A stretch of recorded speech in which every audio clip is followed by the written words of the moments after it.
qu'il y a deux choses dans la vie. La haine et puis l'amour. Séparation et union. Si vous vous êtes séparés, que tu t'es uni avec quelqu'un d'autre, il n'y a plus d'union. Les expressions qui disent que non, après l'amour, c'est pas la guerre. Là. Vous êtes des menteuses. Aujourd'hui, je suis devenu pour d'autres un ennemi. Je suis devenu encore pour d'autres quelqu'un que avant je le connaissais, maintenant j'ai vu Jésus. Alors, tout ça là, vous ne savez pas que plus tard, tes enfants subissent les conséquences de la moquerie au dehors.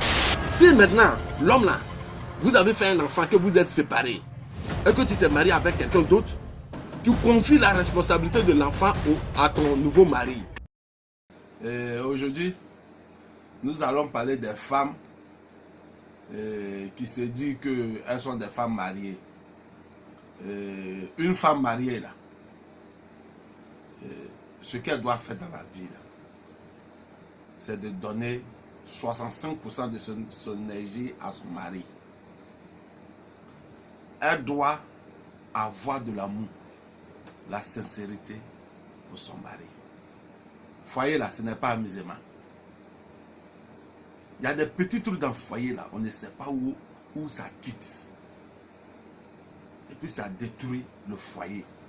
Ça détruit l'avenir de nos enfants. Sachez bien que l'amour se vit. Ça s'éduque comme on éduque l'homme à l'école. Vous n'êtes pas prêt, vous voulez vous marier parce que vous avez l'âge de la puberté. Le mariage n'est pas musulman. Le mariage, c'est conscientiel. Le mariage, c'est l'âme. Le mariage, c'est l'esprit. Ce n'est pas parce qu'on est en forme, on a grandi, on est joli qu'on doit se marier. Et puis le mariage, ce n'est pas le fait qu'on doit marier l'homme qui nous plaît. C'est l'homme qu'il nous faut dans le mariage. Il y a des fois quand vous êtes, je vais vous montrer un petit secret. Il y a des fois quand vous êtes dans le foyer, arrivé un bon moment, quand vous parlez à votre mari, il se fâche. Soit votre mari vous parle, vous êtes fâché. Vous ne savez même pas ce qui s'est passé ou ce qui se passe. Et tout le temps, vous êtes en train d'accuser sorcier.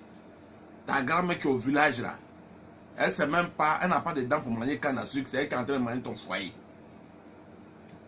Mais c'est une femme. Quand tu sors et puis tu t'en vas au marché, ou tu es dans la rue, qu'un homme te drague. Si l'homme là t'a dragué jusqu'à fini, et que tu lui dis, ah, vraiment, je suis marié. Or, dans ton cœur là-bas, tout ce qu'il a dit là t'a plu.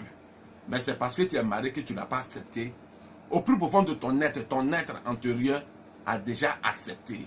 Alors ton âme réalise que tu t'es déjà accouplé avec un homme, un autre homme.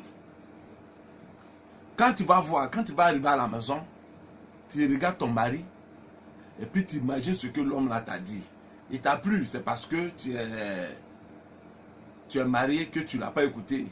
Mais à chaque fois que ton mari fait quelque chose qui n'est pas bon, tu te dis que à cause de lui, il a laissé les gens qui me draguent. À chaque fois que tu vas penser à la personne qui t'a dragué et que tu as refusé à cause de ton mari, tu enlèves 5% de l'énergie de ton mari, l'énergie de reçu de ton mari pour donner à ce dernier-là. À chaque fois que tu vas penser à ce dernier dans ton foyer, tu enlèves l'énergie qui est dans l'âme de ton mari pour lui donner. Jusqu'à ce que l'énergie finisse et ton mari peut être ruiné complètement. Ton mari peut avoir des problèmes dans son service. Ou soit, si son âme est due, ça lutte contre toi. Dès que tu lui parles, il est énervé sans qu'il ne sache pourquoi même il est énervé. Parce que quand vous êtes dans un foyer, vous pensez que le foyer là, c'est un truc physique. Le foyer est un truc spirituel. La force du foyer qui est de l'énergie que nous partageons dans le foyer. Alors, il faudrait que vous soyez sincère avec votre mari. Le mari là, c'est votre ami, c'est votre camarade, c'est votre époux, c'est votre maman, c'est votre soeur. Mais vous, vous êtes marié et puis vous êtes attaché à votre famille. Or, il est parti vous marier là, tout détaché de votre famille. Et vous devez vous attacher à sa famille, mais pour vous là, vous connaissez votre famille. Une femme qui est mariée, qui est attachée à sa famille, perd l'originalité du foyer qu'elle vit dedans. Ça veut dire que elle n'est pas sous la protection du monsieur. En cas de quoi, le monsieur est toujours en danger si on veut lui faire du mal. Vous voyez, il y a beaucoup de choses que vous devez savoir. Le foyer n'est pas un amusement. Alors pour le moment, c'est ce que je vais vous dire. Réfléchissez à ça.